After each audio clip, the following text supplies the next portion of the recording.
This is Chris, the Idaho Painter. In this video, we're going to show you one of the method that we use to go about rolling interior walls. And we got some interior walls right here. We're going to be rolling it a dark brown color, an accent color. And this is one of the scenarios where it's pretty important to do a proper rollout and layout of your wall. So we're going to show you one of our methods of properly rolling a wall. This is one way that we do it, and this is how we do it and how we like to do it. You can try doing other methods, but this is a method that's been proven good for us. So here we go.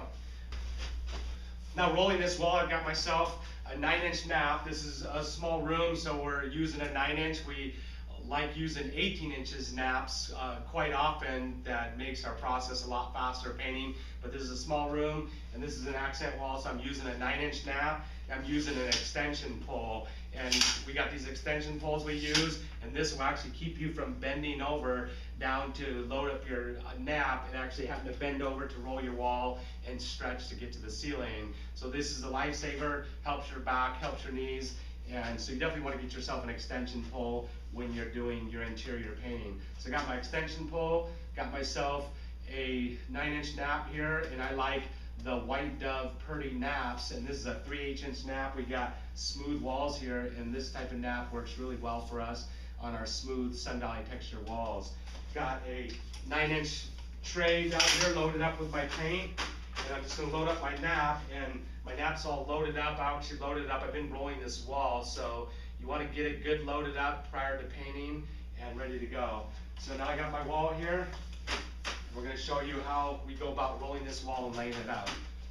Now rolling this wall, I actually started right here, this one side. I'm actually working myself to that corner, so I'm moving this way. So I'm going to be rolling this wall, and I'm going to be rolling and overlapping by 50%. So you want to overlap and keep yourself a wet edge and move fast enough so your paint's not drying, so it's always wet. If you don't keep a wet edge, you're going to get lap marks all over your wall. And then your layout is extremely important when you're using these dark colors, laying it out from top to bottom. So I'll show you what I mean. Get my nap loaded up. I'm going to unload it on my wall, put it in the middle, go from top to bottom, just like that. And now my nap has actually run out of paint. So I'm going to load it back up again, and then put it right in the middle, start down, roll it up. Got my overlap 50%, and now we'll load it up one more time. Do the same thing, put it in the middle, roll top to bottom. Now because I got a dark color, I want to lay this thing out properly. So I'm going to go from top to bottom and lay it out. And you just want to put just a little amount of pressure. If you put too much pressure, you're going to get trailing edges on the edges of your nap. So you're just holding it lightly when you're doing your layout. When you're actually putting on the paint, put a little more pressure so it actually gets down in the crevices. If you've got like an orange field texture or a Sun Valley texture, you want it to get down into those crevices. So I'm going to get my paint on the wall. Got a picture hook. We always leave the picture hooks in, just roll right over them. So now I got my paint on new section. And now I'm just going to lay it out from top to bottom.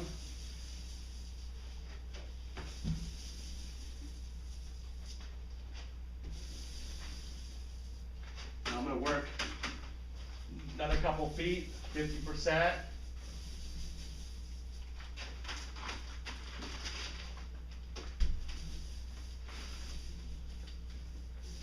One trick when you're load up your nap in your tray, when you're bringing it to your wall, you don't want to load it up and then just carry it straight to the wall after it's in the pan.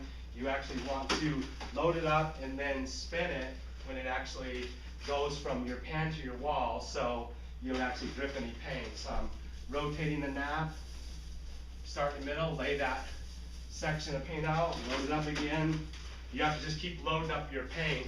Every time you do a stripe, load up your paint.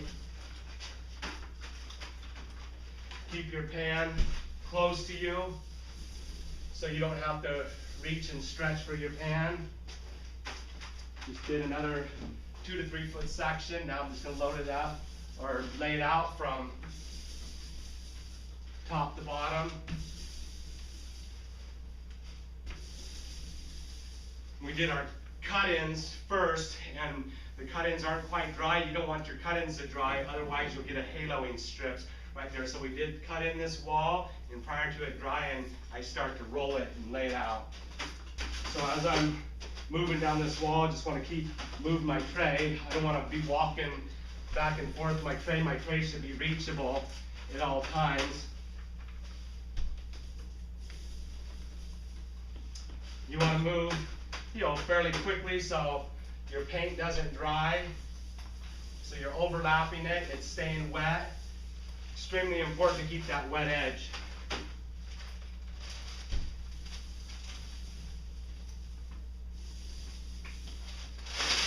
Got my paint on, load up my nap, I'm gonna lay it out. When you're doing your layout, it's also a good idea, if you remember, always lay it out with your nap either pointing to the right or pointing to the left, whatever way you do it, you like to do it. Just keep it consistent.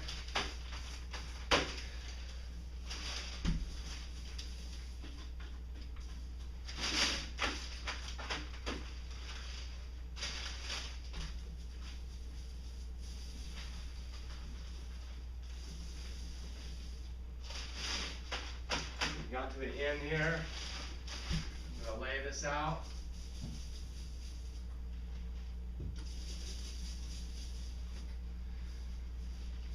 And then got to our corner here. Prior to this drying, we're going to want to cut in our corner.